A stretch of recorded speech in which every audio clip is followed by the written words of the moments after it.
வணக்கம் நண்பர்களே. மந்திரமே இல்லாமல் எதிரிகளை எப்படி அழிக்கிறது, இதுக்குண்டான முறையை சொல்கிறேன்.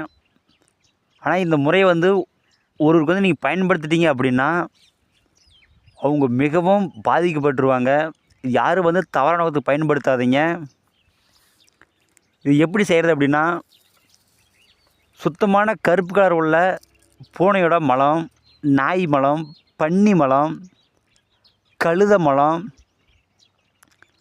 மனிதனோட எலும்பு, அதாவது தூக்கு போட்டு இறந்து போகிறவங்க, அல்லது விஷம் குடிச்சு இறக்குறவங்க, அல்லது ஆக்சிடெண்ட் ஆகிறவங்க, இவங்கள எரிக்கும் பொழுது காடு ஆத்துறதுக்கு முன்னாடியே அந்த எலும்பை நீங்கள் எடுத்து சேகரித்து வச்சுக்கோங்க.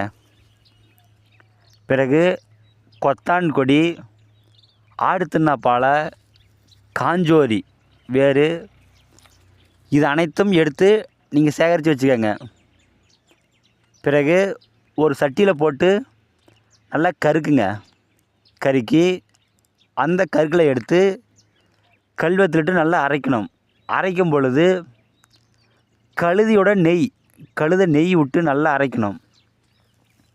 அரைத்து ஒரு டப்பில் வலித்து வச்சுக்கோங்க. பிறகு மயானத்தில் எடுத்துகிட்டு போயிட்டு அதை நீங்கள் புதைச்சி வைங்க.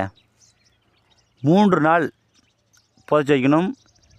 நீங்கள் 3ஆவது நாள் அதை எடுக்கும் பொழுது கோழி பலி கொடுத்து எடுங்க. ஏன்னா கோழி பலி கொடுக்காமல் அந்த மையை எடுக்காதீங்க. கோழி பலி கொடுத்து அந்த மையை எடுத்துகிட்டு நீங்கள் யாரோட வீட்டில் தடவிட்டீங்க அப்படின்னா அவங்க குடும்பமே அழிஞ்சு போயிடுவாங்க. அந்த வீடு பாழடைஞ்சு போயிடும். இது மந்திரமே இல்லாமல் தந்திரத்திலே இந்த அனைத்து வேலையும் செய்யலாம். ஆனால் இது யாரும் தவறான செய்யாதீங்க. நல்ல காரியத்துக்கு மட்டும் நீங்கள் பயன்படுத்துங்க. உங்களுக்கு ரொம்ப தொல்லை தரனா மட்டும் நீங்கள் பயன்படுத்துங்க. யாரும் தவறான செய்யாதீங்க. இந்த வீடியோ பிடிச்சிருந்தா எல்லாத்துக்கும் ஷேர் பண்ணுங்கள், சப்ஸ்கிரைப் பண்ணுங்கள். மாந்திரீகத்தில் உங்களுக்கு எந்த டவுட் இருந்தாலும் சரி எனக்கு ஃபோன் பண்ணுங்கள். கண்டிப்பாக நான் சொல்கிறேன். நன்றிங்க.